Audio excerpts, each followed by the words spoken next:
85% of gun crime is done with illegal guns smuggled over the border. Unless you live under a rock, you're well aware that Donald Trump has started a tariff war with Canada, Mexico, and it seems everybody in the world. Apparently he wants to fight financially, which is fine. Look, I understand America first when you're the American president. Now, Pierre Poilievre, as the next Canadian Prime Minister, for those of you not familiar with what the Prime Minister is, it's the same thing as the damn president with a dumber title. He wants to put Canada first. I want to put Canada first. Let's see what he has to say. Nice segue. My message to the Liberal government: put aside partisan interests and recall Parliament. It is insane that in this great crisis, Parliament is shut down to deal with a crisis and a power struggle within the Liberal Party. Let's put aside partisan, political interests and recall Parliament to pass into place a common sense Canada First plan. And here's that plan. 1, we must retaliate dollar for dollar, carefully aiming those tariffs at maximizing the impact on American companies while minimizing the impact on Canadian. We must maximize the impact on American companies while minimizing the impact on Canadian consumers and businesses. That means targeting U.S. products that A, we can do without, B, we can buy elsewhere, or C, best of all, that we can make here at home. A best example of that would be steel and aluminum. We make the best and cleanest steel and aluminum here, but we've lost a lot of jobs to China and the United States. We should put tariffs on American steel and aluminum so that we can bring home that production to this country. 2, the tariffs must not be a tax grab.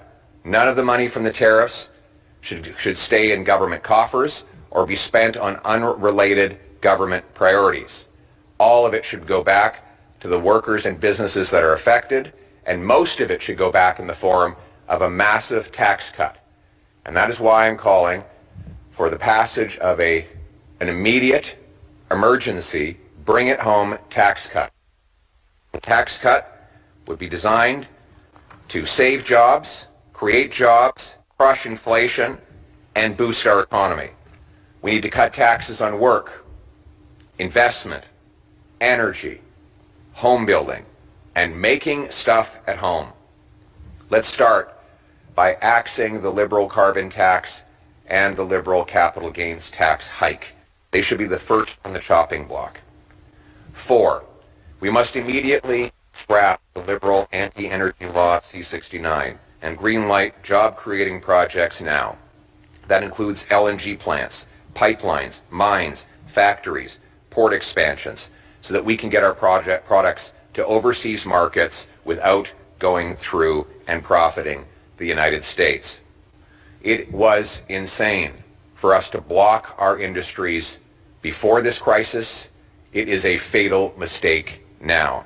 No longer can we tolerate special interests, politicians, and worst of all, corporate lobbyists who profit by shutting down industries, blocking resources in Canada while profiting off them in Brazil, the Middle East, China, and elsewhere. We must bring home production and self-reliance to our country.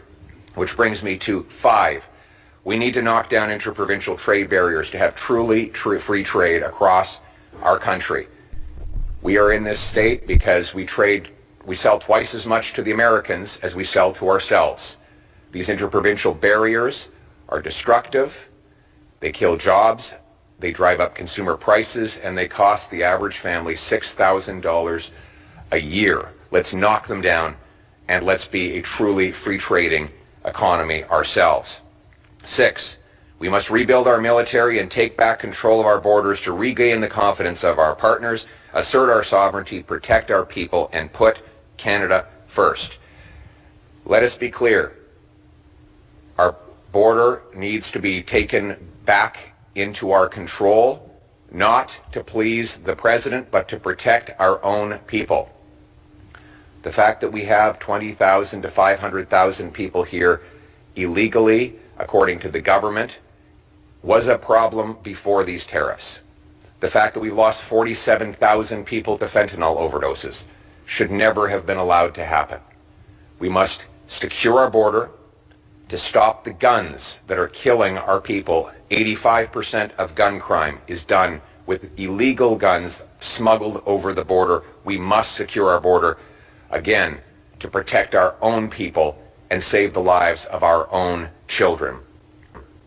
And we must rebuild our military to protect our sovereignty, assert our strength, and keep our nation strong and free. Finally, we must lock arms with American economic interests that favor Canada, the workers and businesses that depend on trade with Canada should be marshaled to pressure the administration to back down.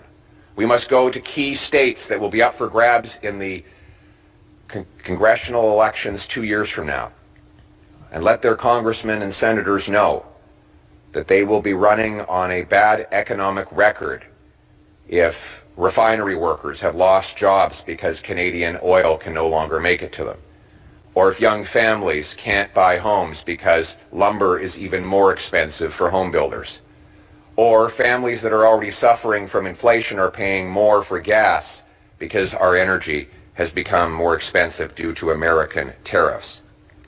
We must lock arms with all of those economic interests in the states to build an American coalition against the tariffs and in favor of free trade between our two great countries.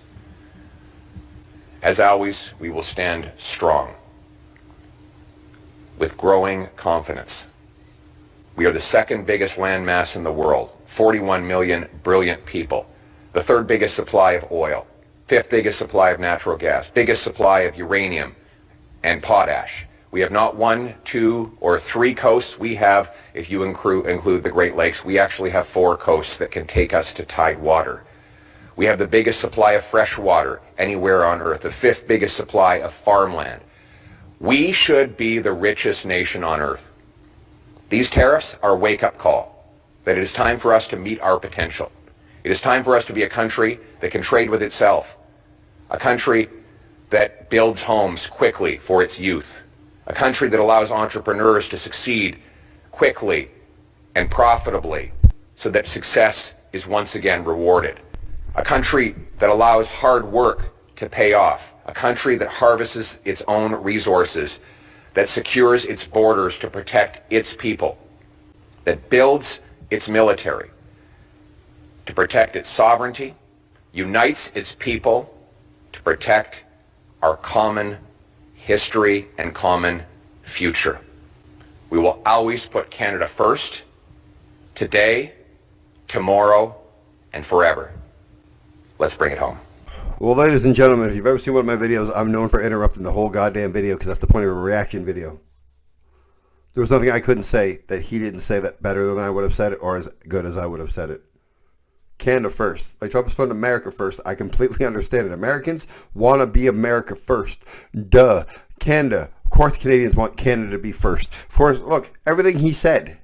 We should be the richest nation in the world. But we're not. Because we have people in charge who don't have Canadian interests at heart. Trudeau's interests seem to be Ukraine and Gaza. They seem to be climate change. They're not in the interest of the Canadians. They're in the interest, apparently, of the planet itself, which, whatever you want to believe in. Okay, your job is to take care of Canada. You're not Prime Minister of the planet, jackass. You're Prime Minister of Canada. The people who voted for you, and I'm not one of them, put you in charge because you're supposed to take care of Canada first. It's not a global thing. It's a Canadian thing. Exactly. Look, it's not an attack on Americans. It's not an attack on anything other than the goddamn tariffs. Because it's going to hurt a lot of people. We're very important to each other. We supply a lot of the power to America. Like, again, we have so much stuff, and we have very few people using it, so we export a lot of it. But like he said, everything he says is 100% correct. And how in the hell in the world you think he's not the person to vote for, I don't know. But ladies and gentlemen, I 100% agree. I 100% agree we need to beef up the military. We need to beef up the border. We need to beef up interprovincial trade. And for those of you who don't know what a province is, it's the goddamn state with a bigger dumb name. But at the end of the day, this is the guy to lead us through this bullshit.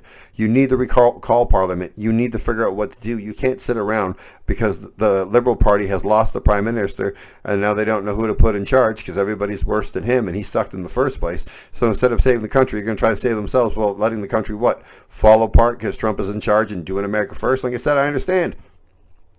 But Pierre is the next Prime Minister of Canada. Like, comment, subscribe. Tell me I'm right. Tell me I'm wrong. Tell me if you agree. Tell me if you disagree. Tell me if you think Canada should be first and you're Canadian. If you don't agree, get the fuck out. I'm out.